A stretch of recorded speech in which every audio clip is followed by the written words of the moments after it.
नमस्कार. Coffee with माधवमध्ये आपलं स्वागत आहे. नुकत्याच महाराष्ट्रामध्ये महानगरपालिकेच्या निवडणुका झाल्या. अमरावतीत झाली आणि अमरावतीमध्ये राजकारणाच्या एकंदरीत जी गणितं मांडल्या गेली त्यामध्ये MIMनी जरा धक्का दिला. MIMनी मोठ्या संख्येने नगरसेवक येथे निवडून आणले आणि नुसते नगरसेवक निवडून नाही आले तर ते नगरसेवकांची जी एकूण उमेदवार दिले गेले ते सक्षम दिले गेले, उच्च शिक्षित दिले गेले. महिला म्हणून ज्यांना नेतृत्व दिलं गेलं त्याही अतिशय उच्च शिक्षित महिला त्यांनी दिल्या आणि त्यामुळेच कदाचित असं होईल की MIMचा आवाज आता महापालिकेत बुलंदही असेल. आता अलीकडे कचऱ्यासाठी एक आमसभा झाली, विशेष आमसभा, आणि त्यामध्ये एक नाव असं होतं डॉक्टर मरियम. ह्या अतिशय सुरेख बोलल्या. त्यांचा व्हिडिओ क्लिप तुम्ही जरूर बघा. मला असं माहीत झालं की त्या मराठी बोलतात आणि मला फार उत्सुकता राहिली एक मराठी भाषिक म्हणून की त्यांना फोन करून मी म्हणालो की तुम्ही या माझ्या शोला, तुम्ही मराठीत बोला. त्यामुळे की मराठीत मी जरा कम्फर्ट नसेल, बोलू शकेल पण कम्फर्ट नसेल. मी म्हटलं जिथे तुम्हाला हिंदी घ्यायचं आहे पॅचअप तुम्ही हिंदी जरूर घ्या, पण मराठीत बोलू. पण मी पहिला प्रश्न त्यांना करणार आहे कि आपने राजनीति में आने का मन कैसे कर लिया? राजनीति में आने का मन ऐसा है कि जैसे कि मैं एक डॉक्टर होके उसी एरिया में, जिस एरिया से मैं अभी चुन कर आई जैसे जी. तो वहाँ पे ही मैं प्रैक्टिस करती हूँ 5-6 साल से. तो मैंने लोगों कौन की सी? परेशानी BDS की? जी BHMS हुआ है BHMS. मेरा. ओके. जी जी हाँ, ओके. मैं प्रैक्टिस करती हूँ काफ़ी टाइम से वहाँ पे. तो मैंने लोगों की जैसे परेशानियाँ सुनी, सब चीज़ें मैंने देखी कि काम नहीं हो रहा है, कुछ लोगों की परेशानी, जैसा महिलाओं से मेरा ज़्यादा कनेक्शन है जी. हाँ प्रैक्टिस में, तो बहुत सी चीज़ें मुझे ऐसा ध्यान में आई कि ये परेशानियाँ दूर होनी चाहिए. ऐसा लगा आपको? हाँ जी. कितने साल से प्रैक्टिस कर रही हैं? मैं 6 साल से प्रैक्टिस कर रही हूँ ऑलमोस्ट. जी. हाँ. तो मुझे ऐसा लगा कि भाई मैं एज ए कॉर्पोरेट तो भी कुछ कर सकती हूँ इनके लिए. अच्छा, आपके दिमाग में था ये बात? था ये बात. और इसलिए क्योंकि मेरा फैमिली बैकग्राउंड ही एक पॉलिटिकल बैकग्राउंड है. एक्चुअली मैंने बचपन से ही पॉलिटिक्स देखा है. हाँ. तो जरा बताइए ना. हाँ, क्या बैकग्राउंड है आपका? बैकग्राउंड ये है कि जो हमारे बड़े पापा जो थे अभी वो एक्सपायर हो चुके ऑलमोस्ट 8 to 10 ईयर्स. इंतकाल हो गया उनका. जी इंतकाल हो गया. तो वो अमरावती के स्टैंडिंग चेयरमैन 2 बार रह चुके हैं. तो मैंने बचपन से ही पॉलिटिक्स देखा हुआ है. कहीं ना कहीं मेरे जहन में था ही. और समाज सेवा तो हमारे खून में ही है. तो जैसे कि हमारे जो दादाजी भी थे वो गांव के जो है वो सरपंच रह चुके थे 1965 में. उस समय में तो हमारे जो खून में ही समाज सेवा है. और एज ए प्रैक्टिस पेशेंट देखते देखते आपके दिमाग में आ गई बात. हाँ, तो बातचीत मेरा ऐसा एक स्वभाव है कि मैं मिलजुल कर, और मेरा जो नेचर है तो वो एक केयरिंग टाइप का पर्सन है नेचर.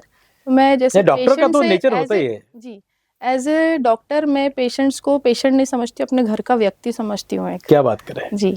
तो बहुत लोग जुड़े होंगे आपसे. जी बहुत से लोग मुझसे जुड़े हैं, महिलाएं खासकर मुझसे बहुत जुड़ी हुई है. जी.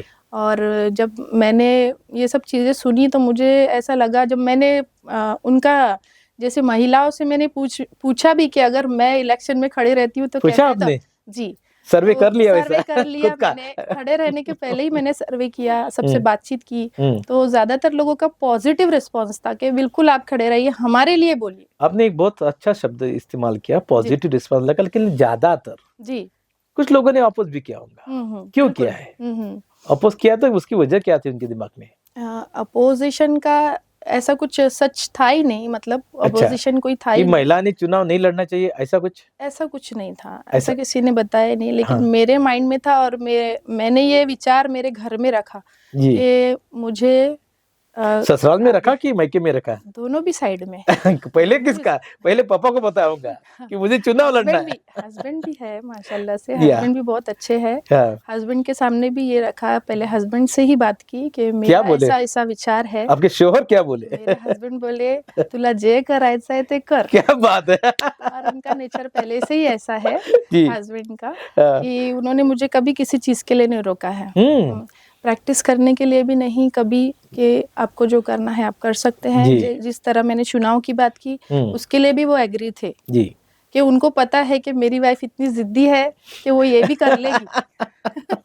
तो उनको पता था उन्होंने ये मैनेज कर लेगी. ये ठान लिया तो मान लो अब. हाँ ये जिद्दी है, ये करके ही छोड़ेगी. तो और फिर पापा से भी बात हुई. पापा बोले अगर इरादा है तो फिर ठीक है हम लोग. आपके सामने तो बहुत ऑप्शन थे जी. पॉलिटिकली ऑप्शन बहुत रहते हैं. ऑप्शन बहुत. आप MIM को कैसे चुन लिया या फिर उन्होंने आपको कैसे चुन लिया? दोनों भी तरफ से. जी एज एजुकेटेड मुझे ऐसा लगा कि मैं वहाँ पे जाके हमारे लोगों के लिए बोल सकती हूँ, ये मुझे पहले से पता था कि मैं वहाँ पे बोल सकती हूँ, क्योंकि बचपन से ही कहीं ना कहीं वो लीडरशिप थी, क्लास मॉनिटर। क्या बात करें, कहाँ पढ़ी आप?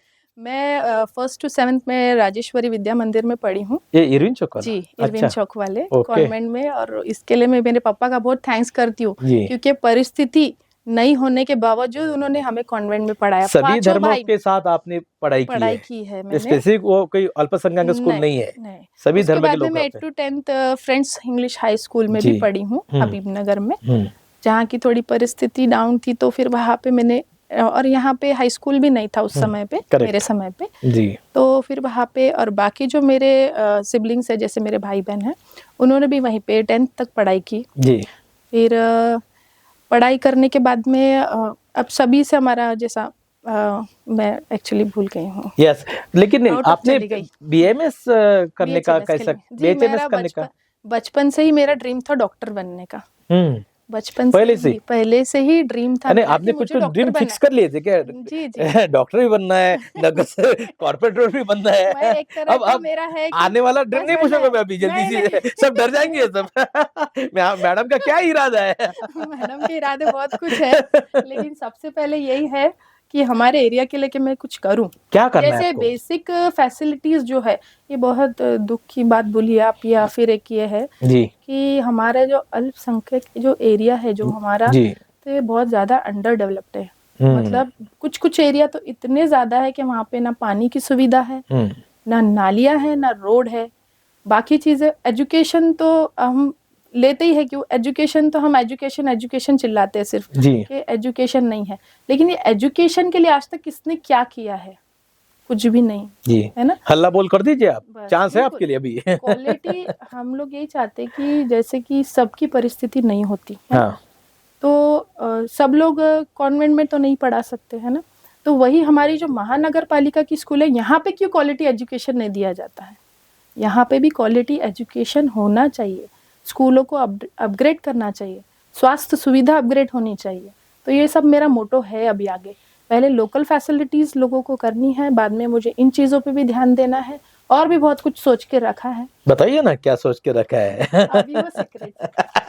आम सभा में आप गई जी, कैसे मन बना लिया, या फिर कैसे दिमाग में आया कि आम सभा में मेरी आवाज उठनी चाहिए? आपका स्पीच अच्छा है जी, तो क्या स्पीच था, जरा आप फिर से एक बार हमारे दर्शकों को बता दीजिए, क्या मुद्दे रखे आपने? मैंने मुद्दा यही रखा था कि हमारे एरिया के जैसे 34,000 की पॉपुलेशन है, और एक स्लम एरिया जैसा हम गिनते हैं, तो यहाँ पे जो है 34,000 की पॉपुलेशन है, आधा विधानसभा आ गया उसमें।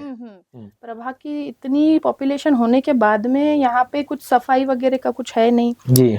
मैंने वही मुद्दा रखा कि यहाँ पे वर्कर्स नहीं है जी। सफाई का मुद्दा, मतलब कचरा इतना ज्यादा है, और हमें वर्कर्स बिल्कुल भी मतलब इतने नहीं होते, कम पड़ते हैं जैसा वर्कर्स हमको।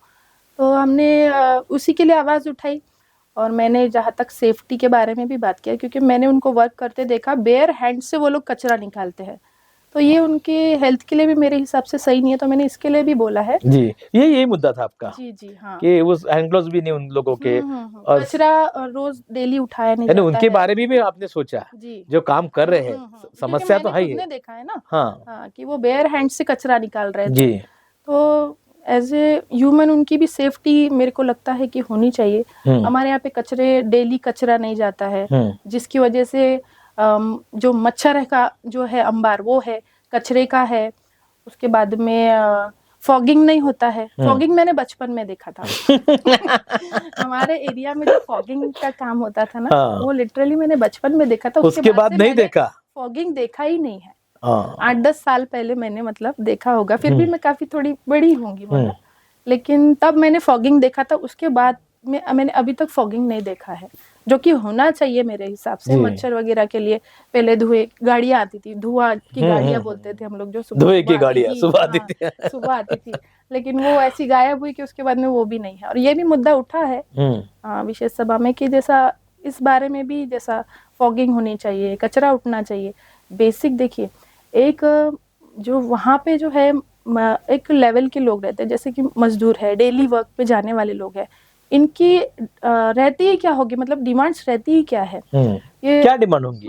वही ना, कि साफ सफाई हो, उनके हम घर ही लोगों को- छोटे छोटे होते हैं, हाँ, 2-3 रूम साफ-सफाई के हो, घर होंगे। साफ सफाई हो, स्वास्थ्य सुविधा अच्छी मिले, बच्चों को अच्छा एजुकेशन मिले, है ना, पानी की सुविधा हो, रोड अच्छे हो, नाली साफ हो, ये सब चीजें जो है ये लोकल लेवल के काम है। तो पहले हमको इस पर ही ध्यान देना चाहिए। उनको देश दुनिया में क्या चल रहा है उससे कोई लेना देना नहीं है। उनको क्या है कि बेसिक फैसिलिटी उनको मिले, है ना। कोई भी डेली वेजेस पे काम करने वाले के दिमाग में क्या होता है कि बहुत बेसिक, उसको बेसिक पानी चाहिए, facility, थोड़ी बिजली चाहिए, बस और घर के बिजली, साथ में थोड़ा पानी, अच्छा हाँ, रास्ता चाहिए। बिल्कुल बिल्कुल है ना? यही बेसिक फैसिलिटी के लिए ही वो सोचते हैं, बाकी वहाँ बाहर क्या चल रहा है, कौन क्या बोल रहा है, उससे कोई लेना देना नहीं होता।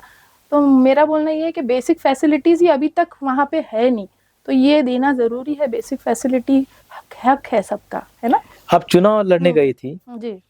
और चुनाव का प्रचार करते होंगी, तब लोगों की क्या भावना थी? मैंने क्योंकि देखिए, उनके सामने पर्याय तो बहुत सारे थे और बहुत हाँ, दिग्गज लोगों के थे। जी जी। फिर आपका चुनाव उनके मैंने दिमाग में कैसा था? मैंने जैसा कि मैंने ज्यादा कुछ ऐसे बहुत ज्यादा ढोल तमाशा और ये सब चीजें मैंने की नहीं है। अच्छा। मैं डोर टू डोर विजिट किया है, मैं मिलती गई लोगों से और मैंने उनके विचार भी जाने, उनकी समस्याएं जानी। सबसे पहले कि आपकी समस्या क्या है। मोस्टली सबकी बेसिक सुविधा का जो मसला था वो था बेसिक फैसिलिटीज, है ना।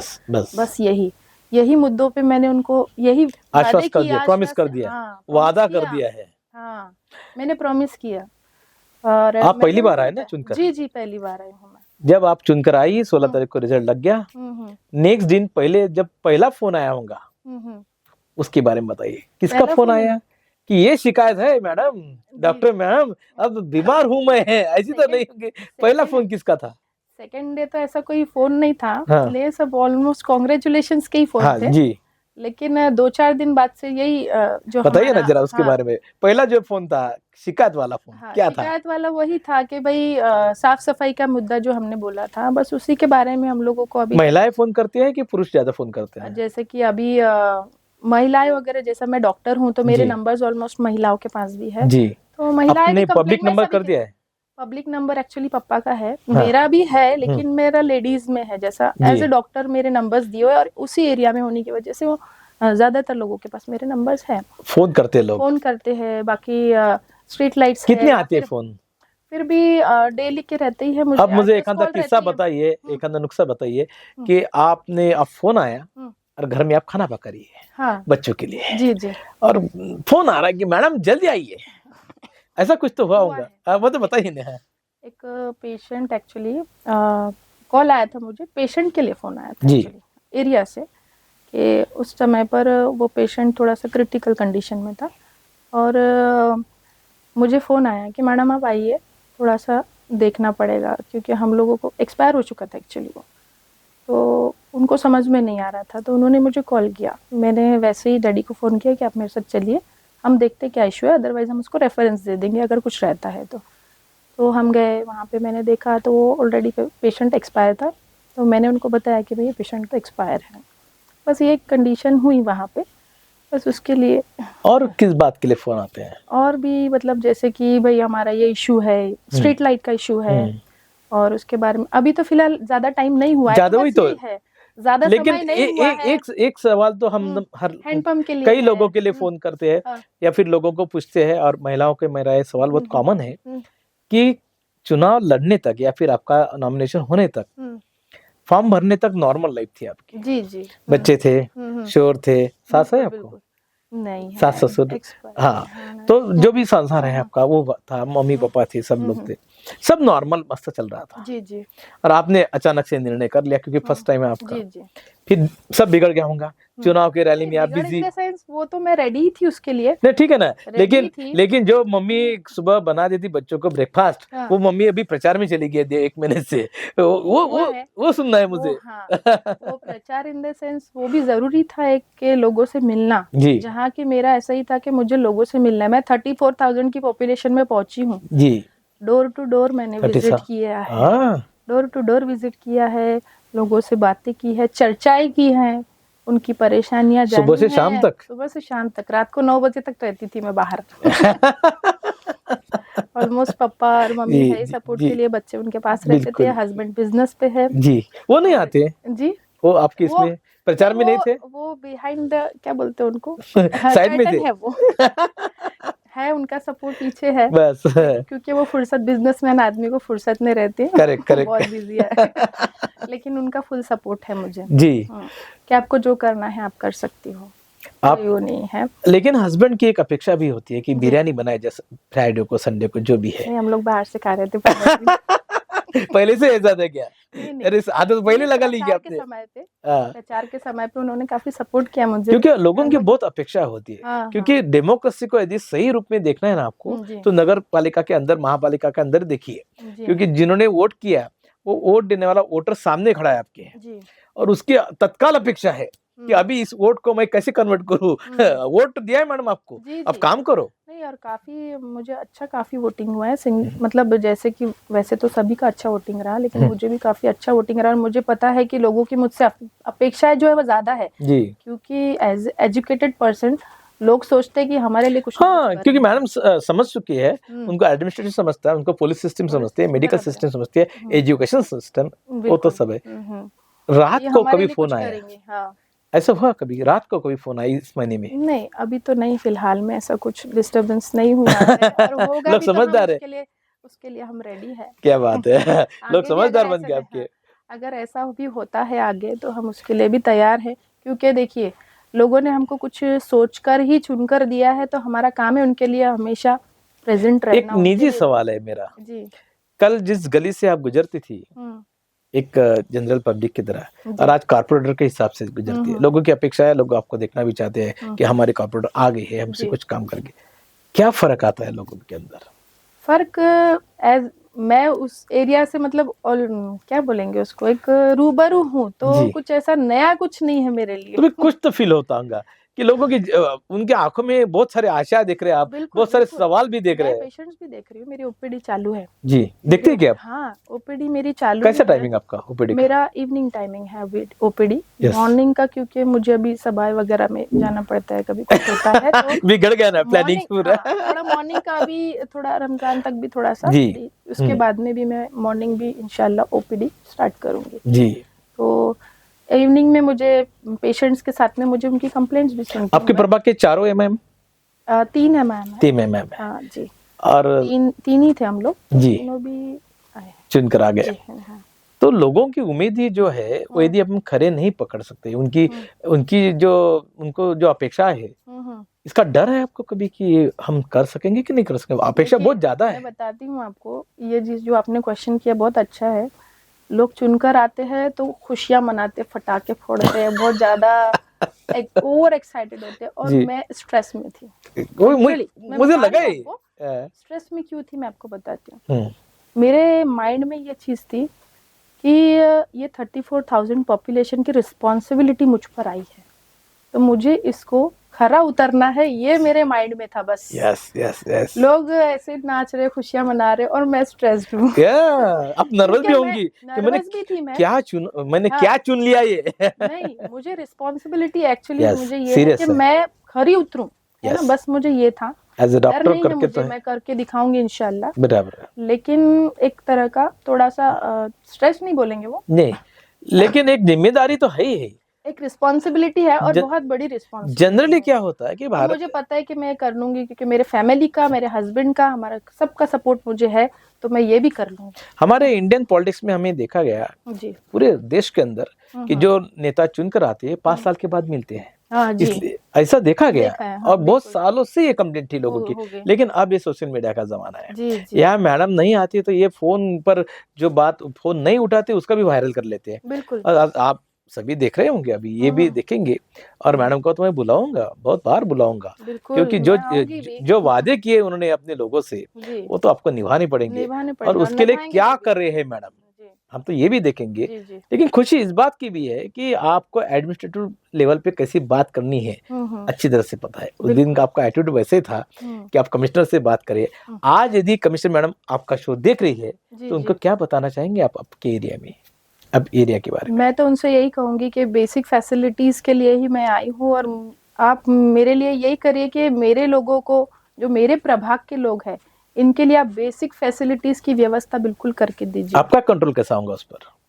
मेरा कंट्रोल इन द सेंस में, जो एडमिनिस्ट्रेटर है ऑफिसर है, आपके एरिया के जोनल ऑफिसर है, या फिर कोई ये कोणार्क के अभी लोग रहेंगे, जी आप इस पर नजर रखी हुई है? बिल्कुल क्या हमारी उसके लिए कुछ नजर है। सुपरविजन कर रहे हैं आप? जी सुपरविजन हमारा डेली अभी चालू है मॉर्निंग में। वही जी, तो, अभी ठेका हो चुका है सुपरविजन शुरू, हाँ तो अभी 14 क्या से देखा आपने? हाँ सुपरविजन हमारा शुरू है कि वो लोग क्या कर रहे हैं क्या नहीं। हमारा सुपरविजन सुबह 6 बजे से शुरू हो जाता आप है। उठ जाती सुबह? सुबह मैं कभी कभी जाती हूँ, मेरे फादर जाते हैं। हाँ हाँ मेरे फादर सुपरविजन के लिए रहते ही है, और वो देखते हैं कि कहाँ पे जैसे हम लोगों को कंप्लेंट मिलती है उसके हिसाब से हम लोग काम करवाते हैं। कभी देर सवेर हो रही है क्योंकि अभी पिछला जो हमारा जी। जो मैटर था हम्म, उसी के लिए आवाज उठाई गई है, जी, वर्कर्स जी। वगैरह कम होने की वजह से। या तो अभी हम वही कंप्लेंट्स के हिसाब से भी काम कर रहे हैं। और हमारा सभी लेडीज लीडर के बारे में एक ऑब्जेक्शन है सिस्टम का जी कि कॉर्पोरेटर हो या एमएलए हो, ये चुनकर तो आते हैं, हम्म चुनकर आने के बाद ऐसा देखा गया है जी। कि मीटिंग में मैडम सिग्नेचर करने के लिए है, हम्म ना मैडम बात करती है ना आवाज उठाती है, सब कुछ उनके शोहर या फिर भाई साहब या फिर और कोई जी संभाल लेती है उनको। जी जी। आपके बारे में कैसा अनुभव रहेगा लोगों का? नहीं मेरे बारे में तो बिल्कुल ये गलत होगा क्योंकि मैं खुद सामने खड़ी हूँ अभी। जी हाँ और मेरा यही है कि मैं ही सामने रहकर काम करूँ, है जी, ना? इसलिए मुझे लगता है कि मुझे देख के सभी को ऐसा मिले, अनुभव भी एक हो। हाँ एक अनुभव मिले कि जैसा लेडीज भी कर सकती है, नॉट यस नेसेसरी कि यस यस, यही कहना एक चाहता हूँ मैं भी हाँ जी कि लेडीज को, लेडी आगे रहकर भी सब कुछ कर सकती है, नॉट नेसेसरी। क्योंकि मैं आपको कमिश्नर से बात करने, डिप्टी बिल्कुल कमिश्नर से बात करने, एक शायद कलेक्टर सिग्नेचर से तक बात मैं नहीं कर, रहना चाहती। मेरा यस, पहले से ही ये है कि मैं एक सिग्नेचर तक नहीं रहना चाहती। आपको कल पुलिस जैसे कि ऑफिसर मैं से बात डॉक्टर करनी भी है। बनी हूँ तो मैंने प्रैक्टिस की, मैं जी। बैठी नहीं। हाँ, हाँ और केवल उसी बोर्ड के लगा के बैठी नहीं है, नहीं डायरेक्टली पेशेंट को प्रैक्टिस भी चेक किया है। बिल्कुल मैंने डॉक्टरी भी की तो मैं प्रैक्टिस कर रही हूँ, और मैं कॉर्पोरेटर भी हूँ तो मैं काम करूंगी। एक जुनून है आपका। जी बिल्कुल जिद है, जिद भी हर है। चीज की जिद है। ये जिद्दी कॉर्पोरेट मिली है भाई आप लोगों को, और बहुत अच्छा काम करेंगी। हमने तो अभी उनके एक माह भी हुआ नहीं, अभी एक मंथ हुआ है अभी कॉर्पोरेट बनने से, और बहुत सारी उम्मीदें हमारे भी है, लेकिन उनको चांस भी देंगे हम। महीना 2 महीना में आपको फिर से बुलाएंगे, बिल्कुल। और आप क्या वादा करेंगे आपके लोगों से, जरा उन्हें भी बताइए आप इस माध्यम से। मैं उनसे तो यही, अब मैं तो उनसे काफी वादे कर चुकी हूँ, जी, लेकिन मुझे आप अभी यही रिकॉर्ड, करना है। जी ये जो होता है ना, ये सब रिकॉर्ड होते हैं, लोग जी आपको जी दिखाएंगे बिल्कुल 2-4-6 महीने के बाद, मैडम आपने इस वीडियो में पांडे जी से बात करते हुए ये कहा था, जी जी। आपने मंडल न्यूज पर ये कहा था, बताइए मैं तो क्या वही प्रॉमिस करेंगे वही आप? बोलूंगी उनको कि जैसे कि मैं आपके लिए बहुत कोशिश करने वाली हूँ जी और करूंगी भी इंशाल्लाह। जी, मैं आपके जो भी मसले हैं उस पर खरा उतरने की बिल्कुल कोशिश करूंगी, उनको पूरा करने की। आपके जो भी स्पेसिफिक बताइए ना कि ये मैं काम करूंगी। मैंने तो बताया है वैसे भी कि लोकल लेवल पे मेरा पहला विजन है, मेरा लोकल लेवल पे काम करना, जैसे कि रोड नालियाँ वगैरह ये चीजें है, एजुकेशन है, स्वास्थ्य सेवा जो है, ये इस पर मेरा पहला ध्यान है। एजुकेशन पर ध्यान है जी स्वास्थ्य सेवा पर ध्यान है, क्योंकि एजुकेशन बोले तो सिर्फ ऐसा नहीं है कि पढ़ाई तक ही सीमित रहता। एक एजुकेटेड पर्सन में बहुत एक सोशल बिहेवियर का भी फर्क आता है। यस यस, मैंने अगदी स्टार्ट करते हुए कहा था की मॅडम मराठी में बात करेंगी, आणि मीच मराठीत बोलायला लागलाय, मी हिंदीत बोललोय, पण तुम्ही मराठी आमच्या दर्शकांसाठी काय बोलाल? मी मराठीमध्ये पण बोलते, हाँ, पण हे आहे की पण मराठी कुठून शिकले हे मला माहित. मराठी ऑलमोस्ट माझे मराठी फ्रेंड्स खूप होते. अच्छा, हा तरी मी मराठी सिंधी फ्रेंड्स पण होते, मला सिंधी पण येते. अरे वा. सिंधी आणि माझी जे कास्ट आहे ते आहे मेमन कच्ची, तर आम्ही सिंधी आणि कच्ची ऑलमोस्ट सिमिलर असते. अच्छा, हा, तो ते मराठी जे आहे ते स्कूल मधून शाळामधून पण शिकले. चांगलं बोलता तुम्ही मराठी. चांगला म्हणता, पण जे इमोशन्स आहे ते मी एक्सप्रेस करू शकत नाही, म्हणजे पण बोलू शकता, कम्युनिकेशन होऊ शकते. कम्युनिकेशन महाराष्ट्रात राहता तुम्ही, मराठी येतं. मेरा बहुत छोटा सवाल है कि आपके लीडर जो है ओवैसी साहब, इनसे कभी बात हुई है आपकी, कभी मिले उनसे? मिली हूँ अभी फिलहाल, जो हमारे वैसे कोई पर्सनल ऐसी मीटिंग नहीं हुई, लेकिन जो अभी सभाएं वगैरह हुई थी उसमें मुलाकात। आपकी पार्टी मीटिंग वगैरह होती है? पार्टी मीटिंग्स अभी जैसा ऑफिस वगैरह पे अध्यक्ष साहब के साथ में कभी कुछ मसलों को लेके मीटिंग चर्चा करते हैं, चर्चा करते हैं। मैं चाहता हूँ कि राजनीति के अंदर जो भी बातें होती है वो महिलाओं ने भी खुद करना चाहिए, ना कि कोई जेंट फैसला कर रहा है और आप देखते रहे हाँ जी जी हाँ जी। मेरा भी पहले से और आज भी मैं यही बोलती हूँ कि हमें इन्वॉल्व कीजिए। जी, मैं खुद इन्वॉल्व होती हूँ, सामने से इन्वॉल्व होती हूँ मैं। इस बात को मुझे इन्वॉल्व कीजिए। अच्छा, और मुझे इन्वॉल्व किया भी जाता है माशाल्लाह से। क्या आपने बात कर देख ही रहे लिया इसमें विशेष सभा में कि मैं इन्वॉल्व खुद हुई हूँ।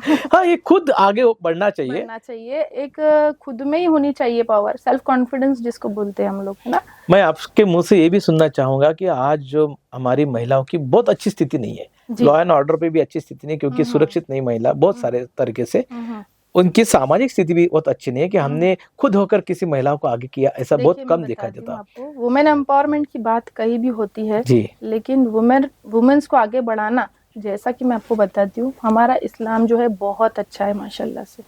और हमारा इस्लाम जब हमें इजाजत देता है आगे आने की, हमारा इस्लाम ने हमको पढ़ाई के लिए इजाजत दी है, जी, बिजनेस के लिए इजाजत दी है, वुमेन्स के लिए हिजाब में हर कोई इजाजत है।